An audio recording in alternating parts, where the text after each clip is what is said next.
Hello friends, welcome back to our channel. আমি রিম্পা চলে এসেছি তোমাদের সাথে নতুন আরও একটা ভিডিও নিয়ে। দেখো, সকাল সকাল আমি কিন্তু পুরো রেডি হয়ে গেছি। তার কারণ হচ্ছে আমি আজ চলে যাব বর্ধমান 108 মন্দির, যেটা কিনা আমার মেস থেকে একেবারেই কাছে, মাত্র 5 মিনিট যেতে টাইম লাগে। তো আজকের ভিডিওটা একটু অন্যরকম হতে চলেছে, তোমরা কিন্তু ভিডিওটা সম্পূর্ণটা দেখতে থাকো। তো চলো যাওয়া যাক। গাইস দেখুন, আমি কিন্তু চলে এসেছি আর এইখানে অনেকটাই জাম লেগে গিয়েছে। ওই যে ওইখানটাতে আমি যাব, ছাতা টাঙানো আছে, ওই জায়গাটাতে যাব। আর এইখানটাতে অনেকটাই কিন্তু জাম লেগেছে। তো দেখুন, আমি গেটের সামনাসামনি চলে এসেছি। এই যে এটাই হচ্ছে তার গেট। এইখানে লেখা আছে 108 শিব মন্দির ট্রাস্ট বোর্ড। এরপর ভেতরে গিয়ে দেখাচ্ছি জায়গাটা কতটা সুন্দর। এই যে দেখুন, আপনারা যদি এই গেটটা দিয়ে ঢোকেন তাহলে ডান সাইডে দেখবেন বেশ কতগুলো গাড়ি রাখা আছে, আর এর পেছনেই একটা সুন্দর পুকুরও আছে। এরপর দেখুন, আমি এইখানে চলে এসেছিলাম জুতো খুলবার জন্য। জুতো না খুলে ভেতরে ঢুকতে পারবো না। আর দেখুন কত জুতো রাখা আছে এইখানে। আমিও জুতোটা খুলে নেব। তো জুতো খুলে রাখার জন্য 1 টাকা করে নিচ্ছিল, এক জোড়া জুতোতে 1 টাকা। এবার আপনারা যতজন আসবেন সেই হিসাবে টাকা নেবে।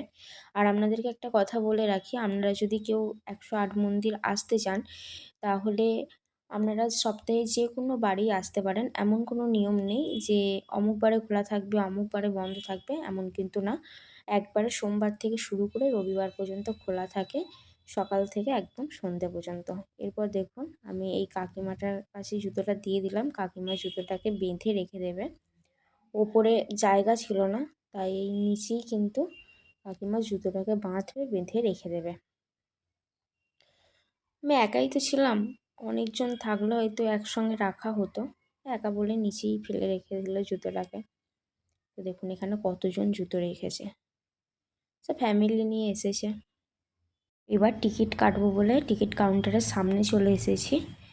আর এখানে টিকিটের মূল্য খুবই কম, মাত্র 2 টাকা করে নিচ্ছিল। আমিও লাইনে দাঁড়িয়ে পড়লাম টিকিট নেব বলে। তো দেখুন, এবার আমি নেব টিকিটটা। খুবই কম, 2 টাকা, মাত্র 2 টাকা। এই যে দেখুন লেখা আছে টিকিট মূল্য 2 টাকা। এই কাকিমাটা 5টা বোধহয় নেবে, 10 টাকা নিয়ে আছে। 5টা নিল, আমি একাই একটাই নেব, 2 টাকা নিয়ে দাঁড়িয়ে আছি। তো দেখুন টিকিটটা এবার আমি আপনাদেরকে দেখাবো। এই যে লেখা আছে 2 টাকা। এরপর ভেতরে ঢুকতে পারবো। তো চলো দেখাই।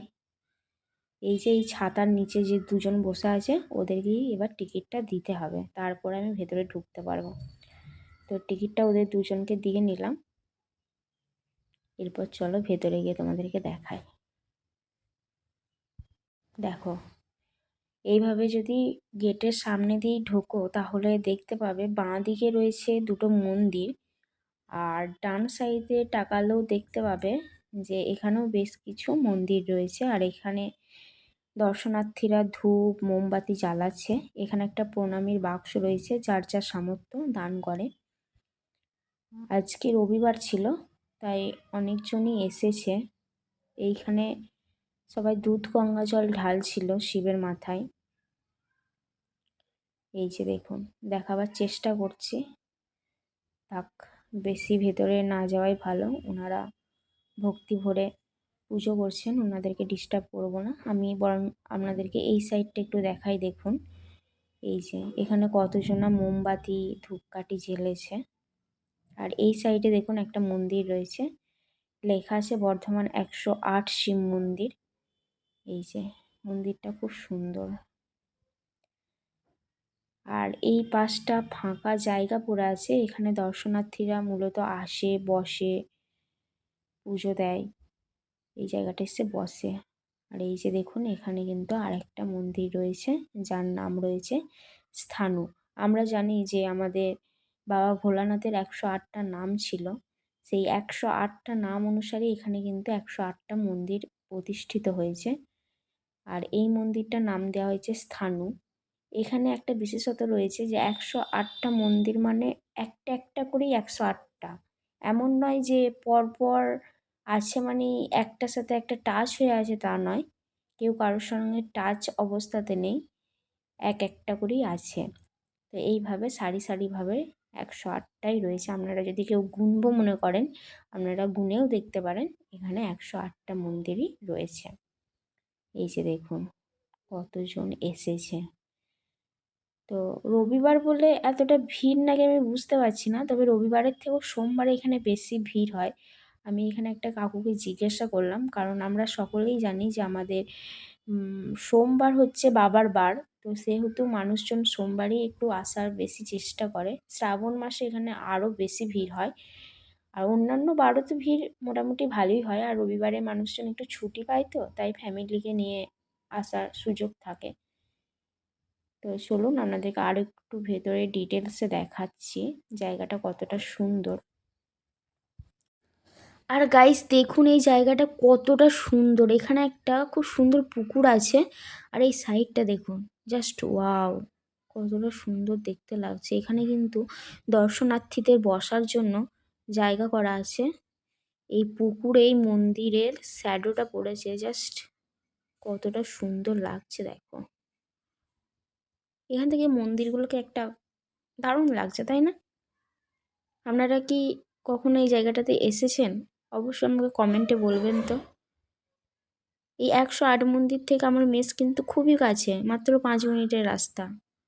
তো তাই আমি আজকে চলে এলাম, আপনাদের সাথে এটা শেয়ার করছি। দেখুন কতটা সুন্দর লাগছে দেখতে। আপনারা কেউ যদি মনে করেন এখানে এসে পুজো দেবেন, তাহলে আপনারা এই দোকানটাতে বাটা পেয়ে যাবেন। 50 টাকা 100 টাকা করে দাম নিচ্ছে।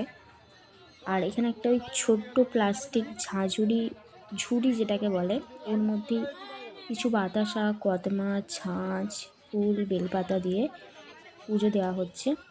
মানুষজন এখান থেকেই কিনছে, যারা বাড়ি থেকে প্রসাদ নিয়ে আসেনি, পুজোর মানে ফল টল কিছু নিয়ে আসেনি, তারা এখানে এসেই কিনছে। আর আপনাদেরকে আর একটা সুন্দর জায়গা দেখাচ্ছি দেখুন। এই যে এই জায়গাটা মানত নন্দী পার্ক। এইখানে আপনারা যদি কিছু মানত করেন নন্দীর কানে কানে, তাহলে আপনাদের মনের ইচ্ছা পূরণ হবে। এই যে এই দিদিটাকে দেখতে পাচ্ছেন, এই দিদিটা দেখুন নন্দীর কানে কানেই কিন্তু মানত করছে। এই যে দেখুন, সুন্দর না জায়গাটা? দারুণ সুন্দর। যে এই পেছনটাতে এলে দেখতে পাবেন এখানে কিন্তু খুব সুন্দর একটা রাধা কৃষ্ণর পিকচার করা আছে, যেটা কিন্তু দেখতে খুব সুন্দর। আর এই যে এইখানটা দেখুন কত মানুষ কিন্তু ঘন্টা বাজাচ্ছে। আপনারা যদি কেউ বর্ধমান 108 মন্দির আসতে চান, তাহলে আপনারা প্রথমেই নবাবহাট বাস স্ট্যান্ড পর্যন্ত আসবেন। এবার আপনারা কেউ যদি ট্রেনে আসেন, তাহলে আপনাদেরকে প্রথমত ওই স্টেশনে নামতে হবে, বর্ধমান স্টেশন। ওখান থেকে আপনারা অনবরত টাউন সার্ভিস বা টোটো পেয়ে যাবেন। ওখান থেকে আপনারা নবাবহাট বাস স্ট্যান্ড পর্যন্ত আসবেন, এসে মাত্র 2 থেকে 3 মিনিট পায়ে হাঁটা পথ। আপনারা যে কাউকে জিজ্ঞাসা করবেন, দেখিয়ে দেবে 108 মন্দিরের রাস্তা, বা আপনারা গুগল ম্যাপেও সার্চ করে নিতে পারবেন। আমার ভিডিও আপনাদের কেমন লাগলো অবশ্যই কমেন্টে বলে যাবেন। আর ভিডিও ভালো লাগলে চ্যানেলটি সাবস্ক্রাইব করে পাশে থাকবেন। ভালো থাকবেন, সুস্থ থাকবেন, নমস্কার।